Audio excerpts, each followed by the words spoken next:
parfois la parole du Seigneur est un peu difficile à comprendre si tu la prends à la lettre. Mais on doit comprendre le message. Et c'est ça qui nous donne l'importance. Pourquoi on vient dans des réunions? Pourquoi on écoute des sermons? Tout simplement pour nous aider à comprendre la parole du Seigneur. Mais je comprends le français. Oui, c'est vrai.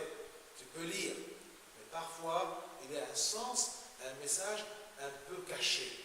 Alors tu as besoin tout simplement d'un aide. Et c'est ça l'aide de l'Église, à travers la parole du Seigneur que tu écoutes à l'intérieur de l'Église. Alors, aujourd'hui par exemple, verset 25, de grandes foules faisaient route avec Jésus.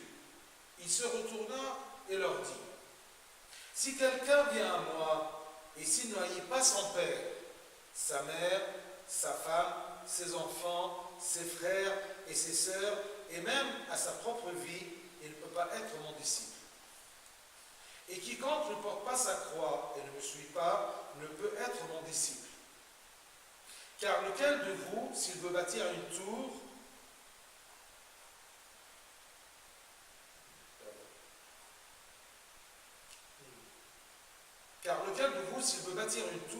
ne s'assied d'abord pour calculer la dépense et voir s'il a de quoi la terminer.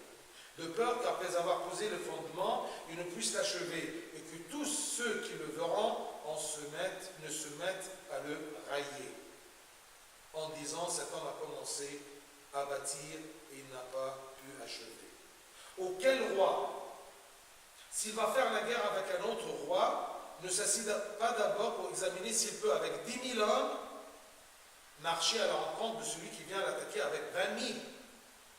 S'il ne le peut, tandis que cet autre roi est encore loin, il lui envoie une ambassade pour demander la paix. Ainsi donc, quiconque d'entre vous ne renonce pas à tout ce qu'il possède ne peut être mon disciple. Gloire à toi, Seigneur. Alors, on commence dès le commencement là. Il y a une foule, une grande foule, qui suit le Seigneur. Ces gens-là qui marchent derrière le Christ, qu'est-ce qu'ils veulent? S'ils marchent derrière lui, c'est-à-dire qu'ils veulent l'écouter et devenir ses disciples, oui ou non? Toi, parfois, tu t'engages à suivre le Christ.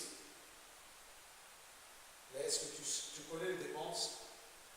Est-ce que tu connais les règles d'être disciple du Seigneur?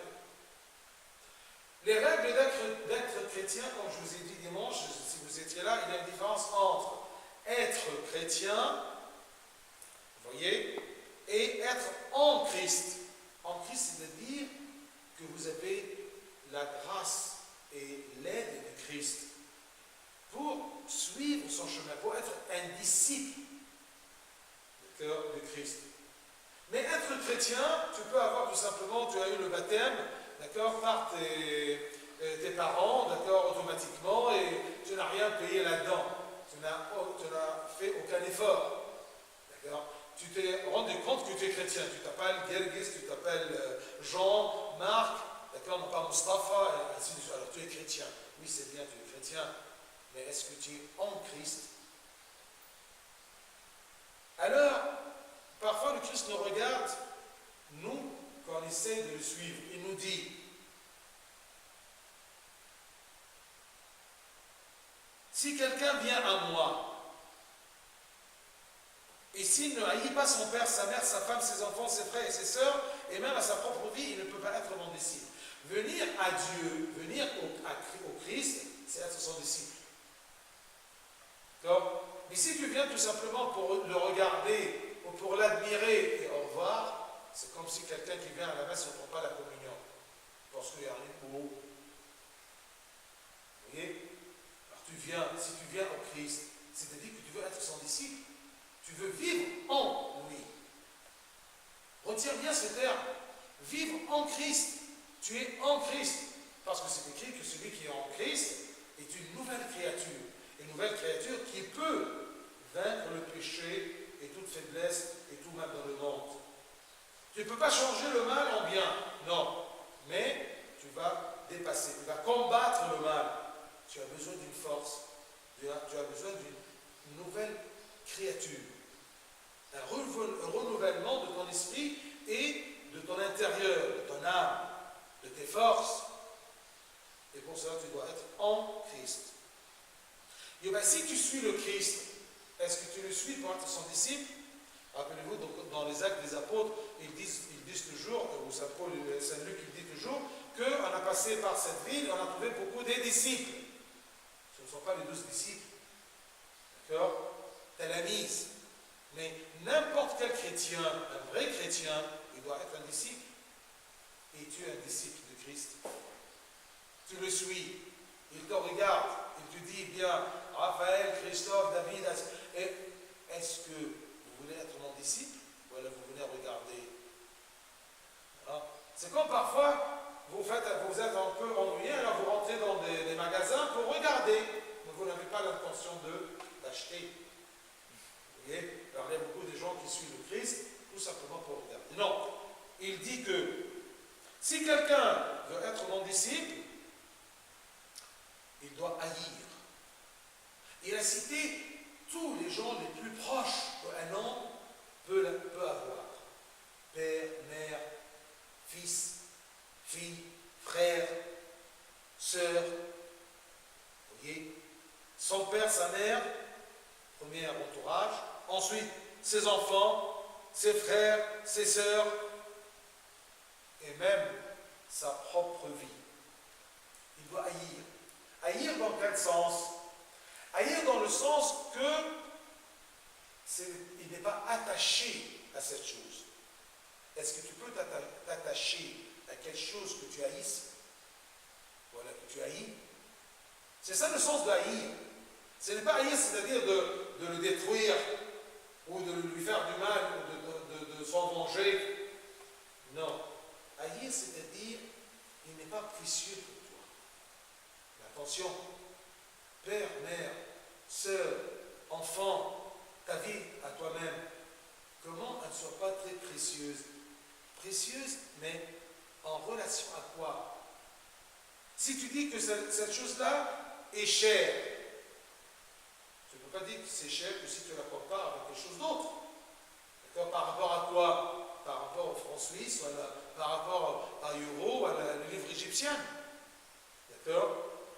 Alors, mon père, ma mère, mes soeurs, mes enfants, moi-même, n'est pas précieux, ces choses-là précieuses, pour moi, en les comparant avec le Christ. Dans quel sens? Si c'est mon père, et je veux suivre le Christ et être son disciple, mais mon père m'empêche, pour une ou autre raison, eh bien, je dois me détacher de mon père. Hein? C'est pas moi qui dis, c'est le Christ qui nous dit. Attention, si vous voulez être mes disciples, si vous me suivez pour être disciple, vous devez haïr votre père, mais à condition, si vraiment ton père, d'accord, t'empêche à suivre et être disciple de Christ. C'est clair? Entre nous, parfois, tu peux haïr ton père pour ton mazette, pour ta volonté. Oui ou non? D'accord? Et à plus, d'accord? Et ben, tu dois haïr ton père et ta mère, et ainsi de suite, s'ils sont des obstacles entre toi et le Christ. Je prends un exemple que j'ai vécu, tout simplement, d'être un moine. Vous voyez, aucun père, aucune mère ne soit d'accord que son fils ou sa fille quitte la maison et vont dans un désert. Ils ne savaient pas que je vais partir, que je serai un évêque. Le moment que je suis entré au monastère, ils ont cru, ce qui était normal, que je serai toujours dans ce désert, dans ce monastère. Vous voyez, je ne sortirai à jamais. Et je ne serai pas marié, ma mère ne sera pas réjouie que son fils se marie, ou Zarrat, ou elle a des petits-fils, ainsi de suite. Alors ça, c'est un chagrin. C'est pour cela que je suis passé au monastère en cachette. Ils ne savaient pas, ils étaient surpris. Oui, parfois ils doutaient, mais, d'accord, mon père spirituel me disait toujours que ce n'est pas la peine de leur faire du chagrin. Tant que tu n'es pas au monastère, tu les laisses vivre l'espoir que tu seras marié. Okay? Quand tu décides, ça sera un coup fatal et c'est terminé. D'accord? C'est dur? Non, c'est pas dur. Parce que ce que je vais gagner, c'est beaucoup plus que ce que je vais perdre. J'ai perdu, d'accord, comment dire, mon père et ma mère, parce qu'ils étaient tristes à un moment. Vraiment, ils sont décédés maintenant, mais imaginez-vous que leur âme, dans les cieux, d'accord, ils voient leur fils, un évêque, regarde là-haut. Je me rappelle que le jour que j'étais ordonné comme un prêtre, et ils m'ont fait la procession dans le monastère. Ma mère était là. Alors je me rappelle qu'un des anciens, il lui a posé la question, en lui disant,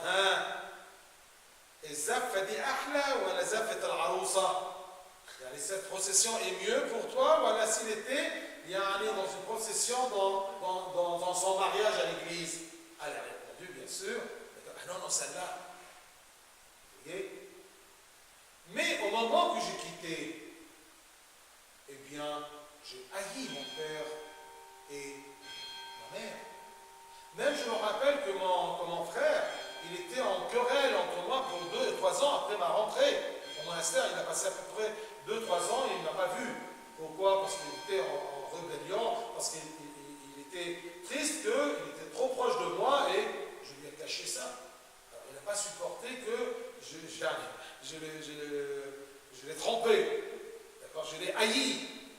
Alors, je l'ai trahi. Vous voyez? Alors, ça c'est un exemple de haïr mon père et ma mère. Vous voyez? Mais pourquoi faire? C'est pour aller vers le Christ, être moine, être disciple du Christ. Vous avez compris? Haïr. D'accord? Alors, si le Christ vous dit ça à propos de votre entourage très cher, à quoi bon? À propos des choses éphémères. Parfois, tu ne haïs pas des choses éphémères pour suivre le Christ. Des choses qui t'empêchent d'être un bon chrétien, un chrétien qui vit en Christ, d'accord? Tu n'arrives pas à te débarrasser, à le haïr ou à la haïr, cette chose-là. D'accord? Donc, relisons ce verset-là. De grandes foules faisaient route avec Jésus. Tu peux être avec Jésus, tu viens à l'église, tu es chrétien, c'est ça faire la route avec Jésus. Il se retourna et leur dit, si quelqu'un vient à moi, et il ne haït pas son père, sa mère, sa femme, ses enfants, ses frères et ses sœurs, et même sa propre vie. Sa propre vie dans quel sens? L'exemple de sa propre vie, qu'il haït sa propre vie, c'est le martyr. Le martyr, il leur dit, on lui dit toujours, écoute, si tu veux garder ta vie, nie le Christ. À ce moment, sa vie, d'accord, l'empêche d'être disciple de Christ. Alors, il doit haïr sa vie. Il doit dire que ma vie n'est pas précieuse pour moi. Je peux la quitter. Quitter la vie, c'est quoi? C'est la mort. C'est être martyr. Et si parfois vous n'arrivez pas à imaginer comment un homme peut mourir pour le Christ, d'accord, eh bien c'est là, il a pratiqué ceci. Que sa vie, il a haï sa vie pour devenir le disciple du Christ. Et quiconque ne porte pas sa croix et ne me suit pas, ne peut pas être mon disciple. Quel est le sens de la croix? Ce n'est pas la croix qu'on met sur le tour du cou. D'accord? Madone met une croix dans les oreilles sur son cou. D'accord? Et bien, ce n'est pas cette croix-là. La croix, c'est-à-dire que je supporte une souffrance, d'accord, pour devenir le disciple du Christ. Et pourquoi cette exigence-là? Il y a une croix. Le croix, parce qu'il y a beaucoup de choses qui m'empêchent à suivre le Christ, et quitter ces choses, et est très pénible. Même haïr mon père, ma mère, ma femme, mes enfants, d'accord, ma soeur, c'est quelque chose qui fait de la peine à l'homme. C'est une croix, c'est une souffrance, c'est une douleur, c'est un sacrifice. C'est pour cela qu'on dit le sacrifice de la croix. Vous voyez? Mais il a supporté le sacrifice de la croix pour me sauver, parce qu'il m'a aimé. Quiconque ne porte pas sa croix et ne me suit pas ne peut pas être mon disciple. Il a présenté pour nous, d'accord, la marchandise et le prix.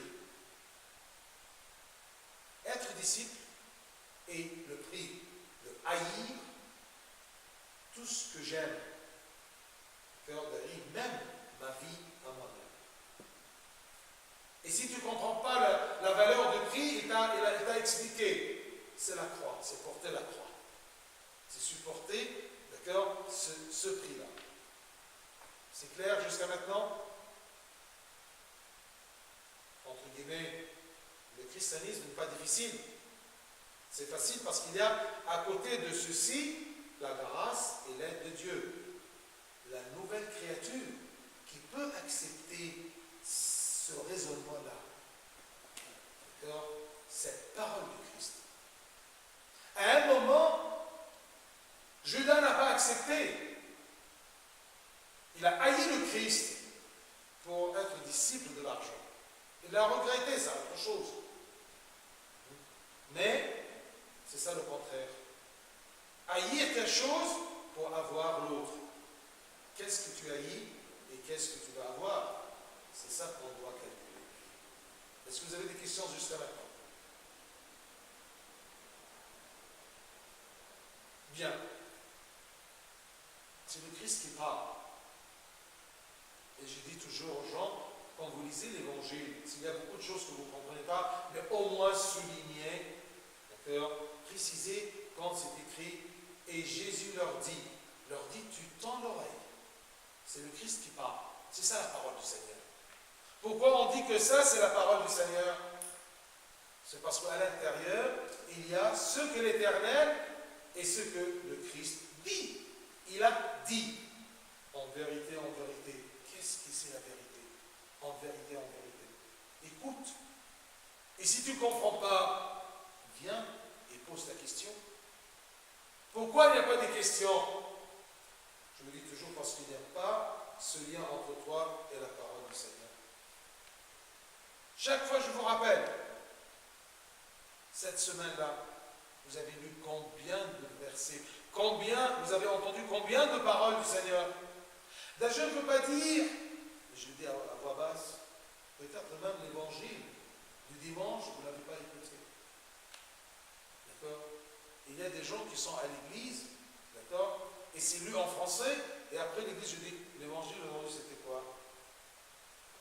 Il était des chamans, ça même. Ils n'ont pas écouté. Ils sont là. Ils entendent, mais ils n'écoutent pas. D'accord? Attention. Alors, le verset 28, le Christ commence à expliquer, à donner des exemples pour clarifier comment on fait le choix, comment on doit raisonner, comment on doit se préparer, comment on fait le bilan. Il nous donne des exemples de la vie. Car lequel de vous, s'il veut bâtir une tour c'est quelque chose d'immense, hein? Parce que si on veut bâtir, il y a les deux pierres, qui sont à la barre, on n'a pas besoin de dépenser trop. D'accord? Là, ici, on peut bâtir quelque chose d'important. Une tour. Car lequel de vous, s'il veut bâtir une tour, ne s'assit d'abord. S'assit, ça veut dire il prend son temps. Ne s'assit d'abord pour calculer la dépense et voir s'il a de quoi la terminer. Tu veux être disciple. Tu veux être moine, comme je fais par exemple. Car sûrement j'ai pris des années pour calculer. Pas tout seul, et même avec mon père spirituel. À un moment, je me rappelle très bien, quand j'étais en 3e année de médecine, j'ai eu l'idée, alors je quitte mes études, je quitte tout, d'accord, et je pars au monastère. Et mon père spirituel est arrivé à la maison, parce que j'ai lui contacté cette idée-là, il était furieux, il est venu pour me dire, d'accord, attention, tu ne peux pas aller au monastère maintenant, au milieu de tes études, termine ton service militaire, ça ne marche pas, ah non, c'est fini, khalas. On m'a dit, écoute, d'accord, le monastère, je me rappelle très bien, le monastère il est toujours là, il ne va pas bouger. Le mur du monastère est toujours là. Et toi, je te fais un moine, je t'en donne un moine, tu es le moine. Tu termines tes études, d'accord, tu vas à l'université, tu termines, tu rentres dans ta chambre, d'accord, et tu fais ta discipline de prière, comme on a. Voilà, tu veux tout simplement la forme. Bien sûr, par ce zèle, je dis, mais non, c'est fini mon cœur, je ne veux pas le monde. Je ne veux pas le monde.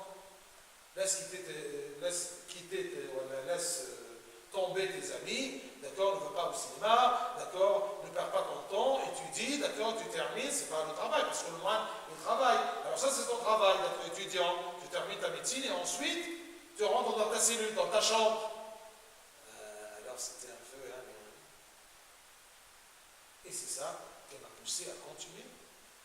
Et bien, vous voyez, je vous dis qu'on doit s'asseoir d'abord pour calculer la dépense, et je dois avoir avec moi un comptable qui m'aide, un père spirituel. C'est comme si quelqu'un, il pense aller au monastère, ou il pense se marier. Bien, il commence à faire ses calculs. Et calculer la dépense, parce que c'est toi qui vas payer. Le Christ est là. Veux-tu l'acheter? Si j'ose dire. Veux-tu l'acheter? Veux-tu l'acheter? D'accord? Ça te grade d'être disciple de Dieu? Bien, assis-toi et calcule les dépenses. Les dépenses, c'est-à-dire que tu vas laisser ce péché. Tu vas laisser cette personne. Tu vas laisser cette fréquentation. D'accord? Tu vas suivre cette parole du Seigneur. Vous voyez? Et pourquoi on fait tout ça? De peur qu'après avoir posé le fondement, et tu prends ta valise et tu vas, d'accord, au monastère, ou tu prends ta valise et tu dis à cette fille, oui, je t'aime beaucoup, je veux te marier avec toi, d'accord, à un moment, ah oui, mais je ne peux pas me marier avec toi parce que je ne peux pas quitter mes amis. D'accord? Voilà, je ne peux pas te marier parce que maintenant, j'ai préféré de partir en Amérique. Tu dois calculer. Okay? De peur qu'après avoir posé les fondements, faire le premier pas, il ne puisse l'achever. Tu veux suivre le Christ. Comme quelqu'un qui va, ah oui, je veux être un diacre. Oui, merci. Tu es diacre? Oui. Ordonné diacre. Oui, t'as ton bien. Voilà un des parents qui dit, ah oui, j'aimerais bien que mon fils soit un diacre. Tiré par les cheveux, il amène son enfant, d'accord, il le fait ordonner par l'évêque. Mais il n'a pas l'intention de venir à l'église, d'accord, quand il peut. Voilà, il ne peut pas venir très tôt. Alors chaque fois qu'il arrive tard, Abouna lui dit, ah, je ne peux pas te faire Naflaton, c'est en retard. C'est dépasser l'absolution des serviteurs. Alors, c'est ça. Est-ce que ce père-là, il a calculé l'affaire? Vous voyez? Alors, c'est ça. Il n'a pas pu acheter. Et que tous ceux qui le verront ne se mettent à le railler, se moquer de lui. Et cette moquerie-là va le briser. Et ce sera la honte devant ceux qui regardaient, c'est-à-dire le jour du jugement, ils vont te dire, ah, tu as voulu faire et tu n'as pas pu continuer. D'accord? À l'oreiller en disant, ce qui est honteux, cet homme a commencé à bâtir et n'a pas pu achever. Qui parmi vous Lequel de vous, quand il veut construire une tour, ne s'assied pas, ne prend pas son temps à calculer les dépenses? Tu peux calculer les dépenses pour toutes choses dans la vie. Espérant, d'accord? Mais pour ta vie avec le Christ, pour toi, tu ne calcules pas. Pourquoi samedi soir? Non. Samedi matin, tu ne te prépares pas en disant que dimanche demain il y a une messe et j'irai à la messe. Pourquoi tu ne t'assis pas? Pourquoi tu ne prends pas le temps? Là, qu'elle a pris une soirée samedi, tu dis, ah oui, demain c'est dimanche, ouf. Est-ce que ça y est, là ou non? Les lois, Habibi, terminé. Chaque dimanche, je suis là. D'accord? Bien, je t'enlève le souci, je t'épargne le souci de penser à ce qu'il sera là ou non. Voilà, tu cherches le programme. Chaque dimanche, c'est clair? Ah, vous saurez parce que... D'accord? Cet homme a commencé à bâtir et n'a pas pu achever. Même parfois dans la prière, tu commences à dire, dans un moment de notion, de joie, d'accord, que, ah oui, je vais commencer à prier dans la nuit. Regarde. Abouna, je vais prier tous les heures. Chut, doucement. Est-ce que tu as calculé l'affaire? Tu dois commencer, mais avec le comptable, avec le père spirituel, pour voir tes dépenses, tes moyens, tes capacités. Vous voyez? Ou, verset 23, ou quel roi, s'il va faire la guerre à un autre roi, ne s'assit d'abord, prends ton temps, ne s'assit d'abord pour examiner s'il peut, avec 10 000, rencontrer un autre roi qui a 20 000 guerriers. 10 000, 20 000. Est-ce que je peux? Je dois s'asseoir d'abord pour examiner s'il peut, avec 10 000 hommes, marcher à la rencontre de celui qui vient l'attaquer avec 20 000. C'est qui ce roi-là avec lequel tu es en guerre? C'est le péché, c'est Satan. D'accord? Parfois, si tu es devant, il y a une guerre et tu as un ennemi. Vous voyez? Tu dois calculer, je veux le combattre comment? Avec mes faibles capacités? Ça ne marche pas. S'il ne le peut, tandis que cet autre roi est encore loin, c'est-à-dire il y a une chance, d'accord, de se préparer.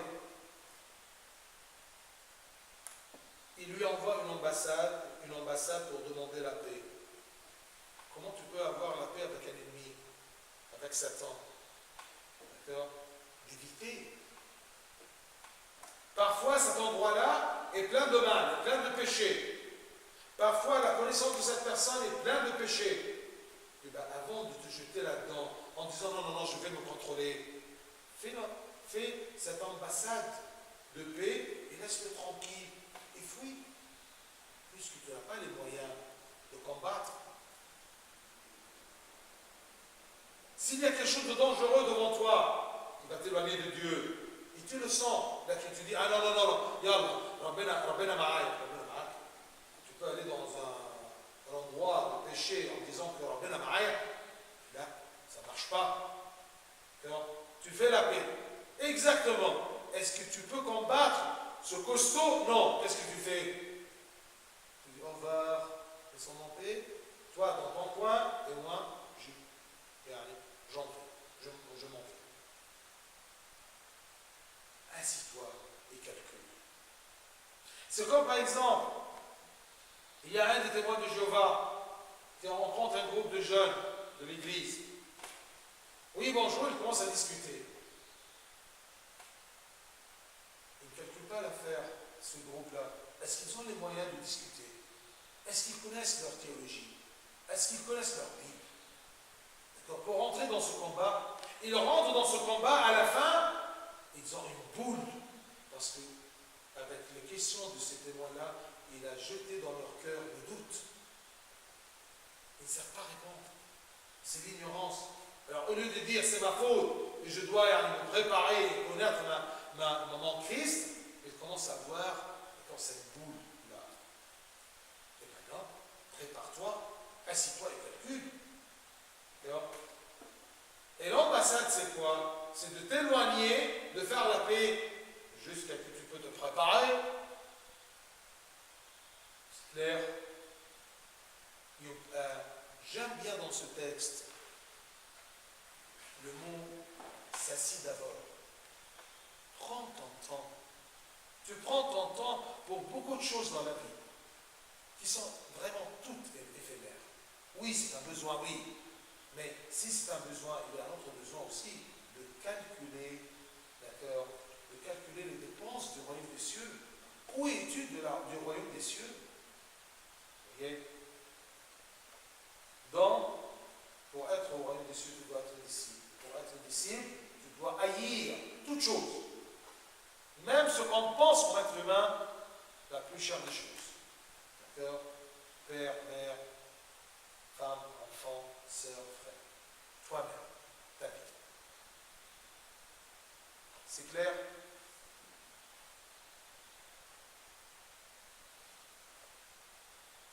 On va remonter un peu là-haut.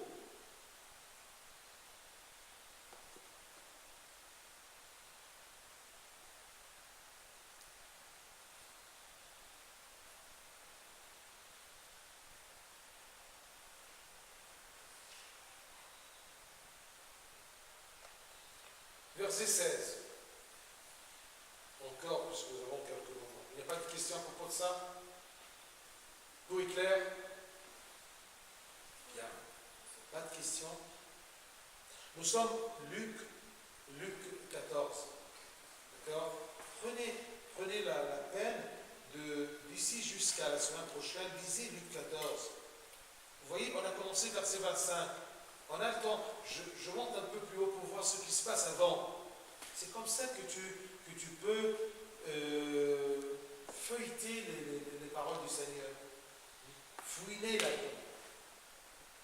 Alors, verset 16, une autre doctrine, un autre apprentissage, une autre parabole. Et Jésus lui répondit. Un homme donna un grand souper et invita beaucoup de gens. Un homme donna un souper. Un souper, c'est quelque chose, un festin, et c'est gratuit. C'est une invitation. D'accord? Cet homme-là, il aime ses amis, alors il donna un grand souper. À l'heure du souper, parce que ça prend une préparation, à l'heure du souper, il envoya son serviteur dire aux conviés: venez car tout est déjà prêt. Mais tous, unanimement, se mirent à s'excuser. À s'excuser. Un souper prêt, et cet homme-là, qui a les moyens de préparer un souper, il envoie son serviteur.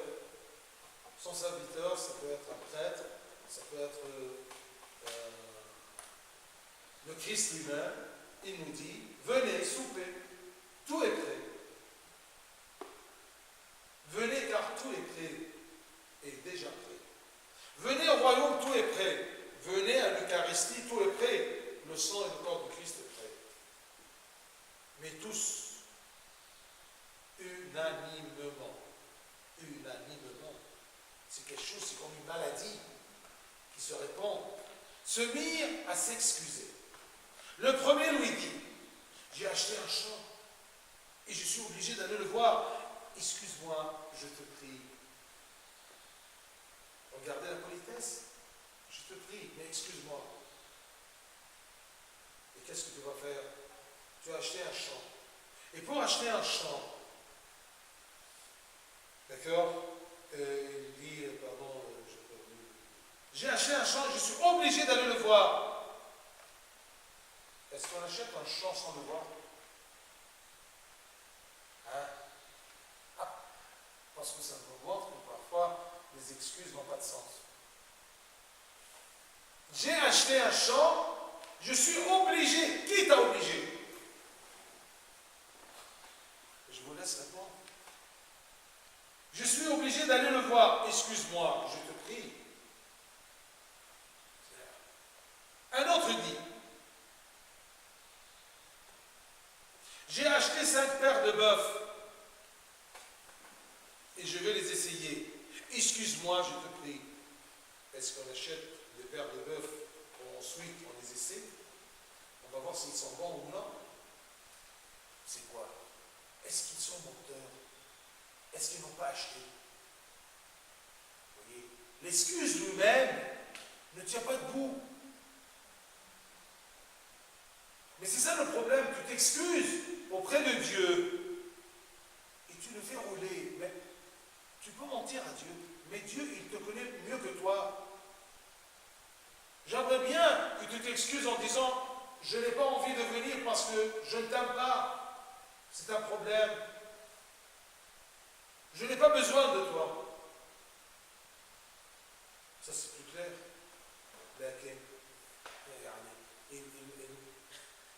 Ils font la piscine.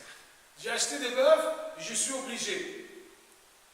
Voilà, un champ, je suis obligé. Cette fois-ci, je vais. Voilà, c'est après la décision. Je vais les essayer. Excuse-moi, je te prie. Un autre dit, je viens de me marier et c'est pourquoi je ne puis aller.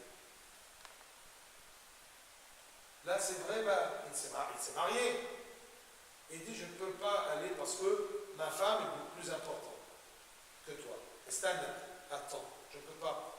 Mais le souper est déjà prêt. Non, j'ai autre chose qui me préoccupe. Moi, je sens que les deux premiers sont des menteurs. Parce que ça ne tient pas debout, comme je vous dis.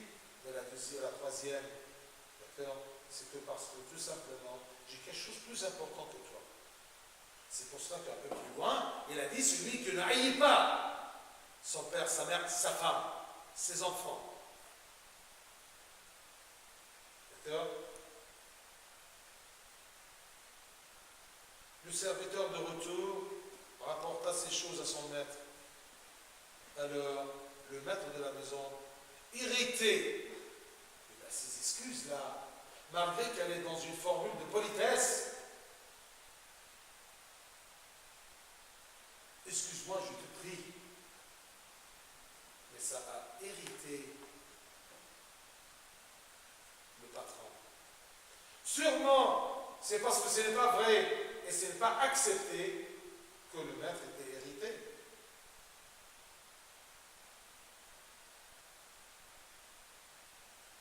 Alors il dit à son serviteur, va promptement dans les places et dans les rues de la ville et amène ici les pauvres, les estropiés, les aveugles, les boiteux. C'est-à-dire les nations. Et c'est pour cela que nous, les enfants de Dieu, tout est prêt pour nous, d'accord, mais on cherche des excuses. Et les autres qui ne méritent pas, ils commencent à courir et venir pour en avoir de ce souper-là.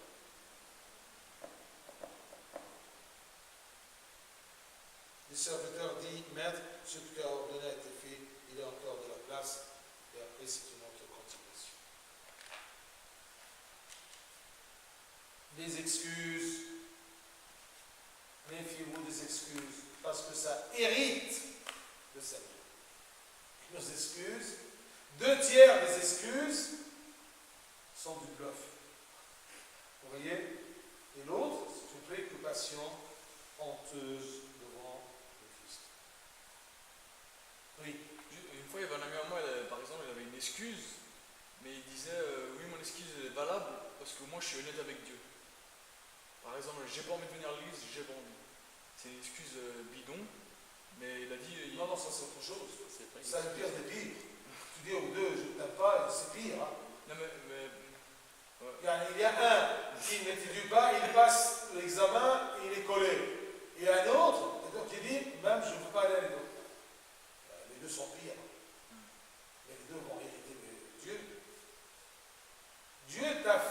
façon que tu dois l'aimer. Si tu ne l'aimes pas, d'accord, c'est-à-dire qu'il y a quelque chose qui ne fonctionne pas normalement en toi, comme être humain. Je vous ai dit que Dieu a créé l'homme avec une puce, d'accord, avec laquelle il cherche le divin. C'est comme la puce de boire et de manger. Tu vois? C'est comme quelqu'un qui me dit par exemple, ah bon, je ne prends pas la communion parce que je suis pécheur. Oui, et alors? Alors, je suis honnête. Non, tu n'es pas honnête. D'accord? J'aimerais bien écouter, ah bon, je n'ai pas pris la communion parce que je suis pécheur, mais je vais changer. C'est ça l'honnêteté, de retourner vers le bien. Mais l'honnêteté, tout simplement de dire, de reconnaître que tu es pécheur, et alors, à quoi bon? Si tu restes dans ton péché, à quoi bon? Tu te satisfais toi-même en disant, au moins j'ai dit la vérité, et alors? C'est comme si tu vas à la police en disant, j'ai volé. Ah oui, alors, on va te prendre de ton coup. Autre, j'ai volé, je regarde et je vous donne ce que j'ai volé, volé. C'est clair? Ça ne croit pas de citer tes péchés, c'est un repentir. Voilà, c'est une confession. C'est comme la confession parfois, c'est une citation des péchés. Ah bon, là, j'ai fait telle chose. Oui, et alors? Voilà. D'accord? Une recette, une liste de péchés. Mais est-ce qu'il y a de repentir là-dedans? Est-ce qu'il y a un effort là-dedans? Est-ce que tu as senti que tu as besoin de changer? Tu viens pour te confesser, pourquoi dire? Tout simplement pour me signaler que tu es pécheur? Merci, je le connais. C'est clair? Parfois, les gens dans leur confession, ils viennent de cette façon-là. Ils citent leurs péchés. Non, la confession, c'est pas ça. C'est comme tu vas chez un médecin en lui disant, docteur, je suis malade. Au revoir. Exactement.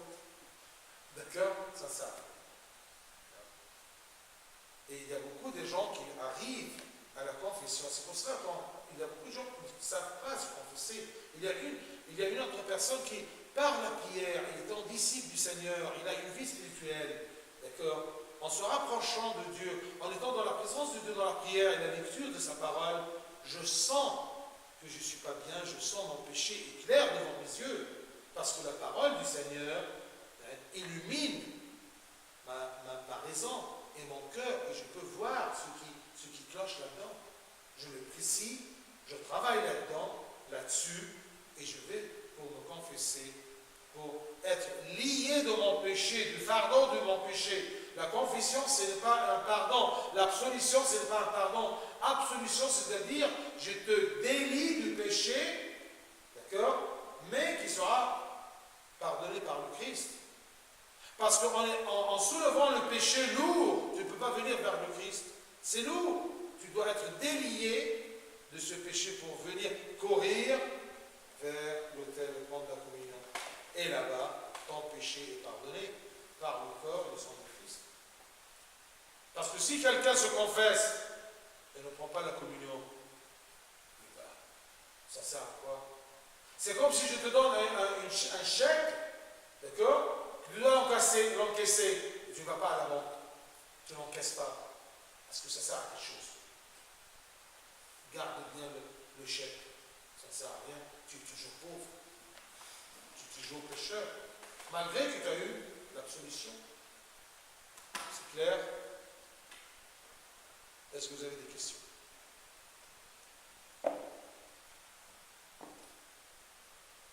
Ça sera encore ça veut dire que tout est clair. Hein, Christine? Tout est clair? Alors, tu vas réciter ça pour mieux. D'accord? Pour Mike, c'est la réplique. Bien, on fait la prière.